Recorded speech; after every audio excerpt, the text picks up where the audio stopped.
Putu Rudiana sendiri jabatannya telah dicopot sebagai Kapolsek Kepetakan Kota Cirebon, yang mana ini merupakan buntut dari kasus pembunuhan Vina dan juga putranya yakni Eki. Hal ini disampaikan langsung oleh mantan Kabareskrim Komjen Pol Purnawirawan Ito Sumardi. Akan kembali kepada aparat penegak hukum untuk memproses tindakan pidana tanpa pandang bulu dan tanpa tebang pilih. Kita terus mengkaji apa yang sudah terjadi dan juga kita membuka ruang kepada rekan-rekan sekalian, kepada masyarakat untuk memberikan masukan-masukan terhadap penanganan kasus Vina ini. Tentunya Pak, kita menginginkan semuanya dijalankan secara transparan dan profesional dalam pelaksanaan penyidikannya nantinya. Pak, nanti apakah kasusnya akan ditarik ke Barreskrim Polri ke Polda Jawa Barat atau enggak? Yang pasti kita memberikan asistensi kepada Polda Jawa Barat. Soal nanti ditaruh atau tidak, kita lihat perkembangan. Sekarang masih dalam proses evaluasi semua. Pak, berapa terkait yang terpidana melaporkan dua saksi ke Barreskrim Polri? Ya nanti kita perkembangan masih dalam proses proses pengumpulan bahan keterangan dulu dari kita semua.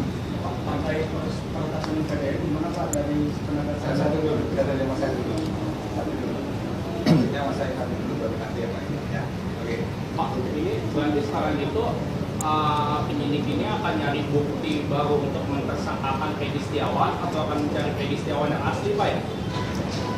Tentu semua dalam proses evaluasi, kita tidak bisa menyampaikan, memaksakan seseorang untuk menjadi tersangka, kan tidak mungkin seperti itu. Semua nanti akan dilaksanakan sesuai dengan alat bukti yang kita temukan. Oke? Itu aja ya.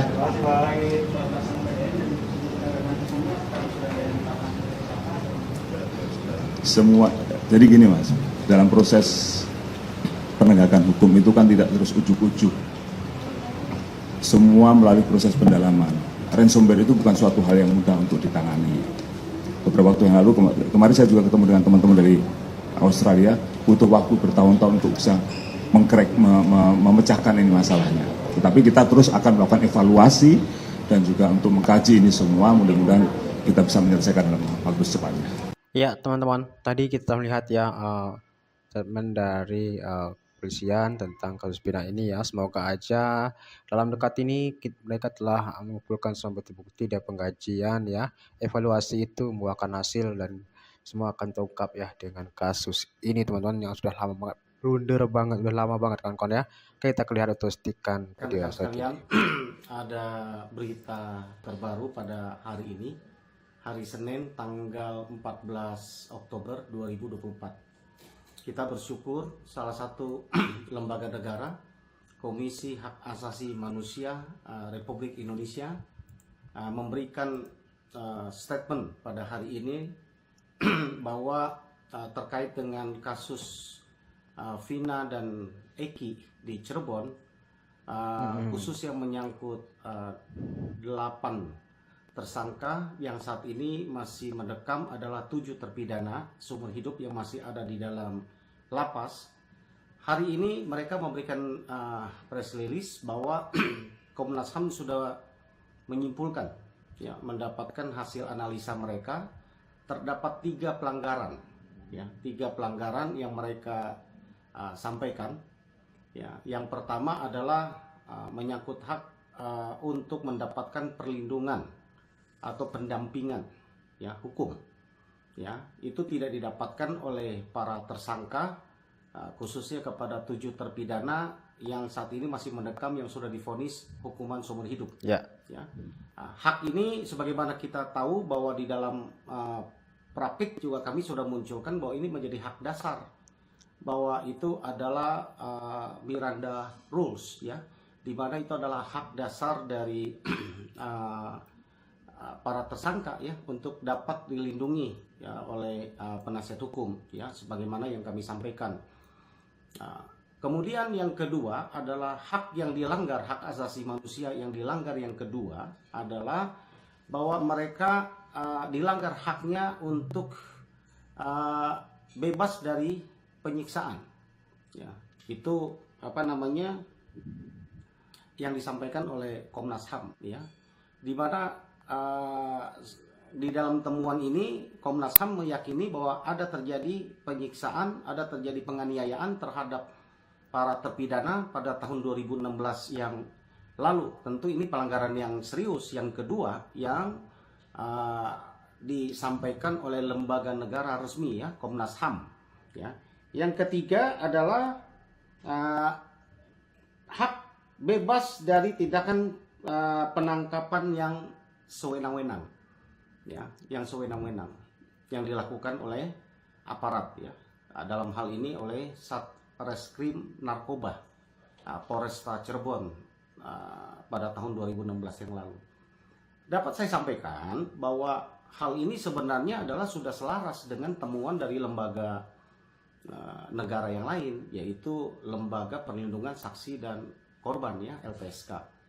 Di mana press release-nya di bulan akhir Juli 2024 yang lalu juga, LPSK juga sudah mempublikasikan hasil telaah dari mereka yang menemukan hal yang mirip seperti yang di press conference oleh Komisi Hak Asasi Manusia Republik Indonesia ini, di mana mereka dalam press release-nya menenggalai adanya penyiksaan ya, adanya kesewenang-wenangan yang dilakukan oleh aparat pada tahun 2016 yang lalu.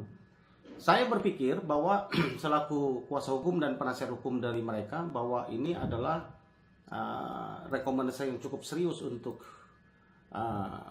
Kepolisian Republik Indonesia ya, bahwa dua lembaga negara ya, satu Komisi Hak Asasi Manusia Republik Indonesia, yang satu lagi ada LPSK, sudah merekomendasikan dan menemukan dalam telaahnya, menyimpulkan dan memberikan rekomendasi. Saya pikir bahwa ini harus ditindaklanjuti, dan dalam waktu dekat juga kami akan terus memantau ya, bertanya kepada teman-teman di Barreskrim Mabes Polri terhadap LP kami kepada tiga ya, LP pertama kepada Pak Pasren dengan Kavi, yang kedua adalah LP kepada Rudiana, yang ketiga adalah Aib dan Dede ya. Itu tiga LP yang sudah kami mewakili para terpidana melaporkan mereka di Barreskrim yang sekarang bergulir dalam laporannya. Kami tunggu bagaimana tindakan-tindakan selanjutnya yang dilakukan oleh Barreskrim ya, bahwa apalagi dengan adanya rekomendasi dari Komnas HAM, LPSK ya, bahwa ini sebenarnya mereka ini lembaga negara yang memberikan penilaian penelitian, dan hal ini sudah kami buktikan lewat peradilan ya, lewat peninjauan kembali sidang kemarin. Sudah jelas bukti kami lampirkan bahwa terjadi yang dituduhkan atau diduga tersebut di atas sudah sangat jelas ya, ada foto, ada saling bersaksi dan sebagainya. Saya berharap sekali lagi bahwa segera diproses akan laporan-laporan yang kami layangkan, dengan harapan bahwa ini akan membuka lebih banyak kebenaran sambil kami menunggu hasil dari sidang PK ya, yang akan dikirim ke Mahkamah Agung yang sudah selesai di Pengadilan Negeri Cirebon. Mudah-mudahan proses ini dapat berjalan dengan cepat, dengan baik, dan kami dapat membantu ya para terpidana ini untuk mendapatkan keadilan. Ya, demikian teman-teman sekalian. Terima kasih.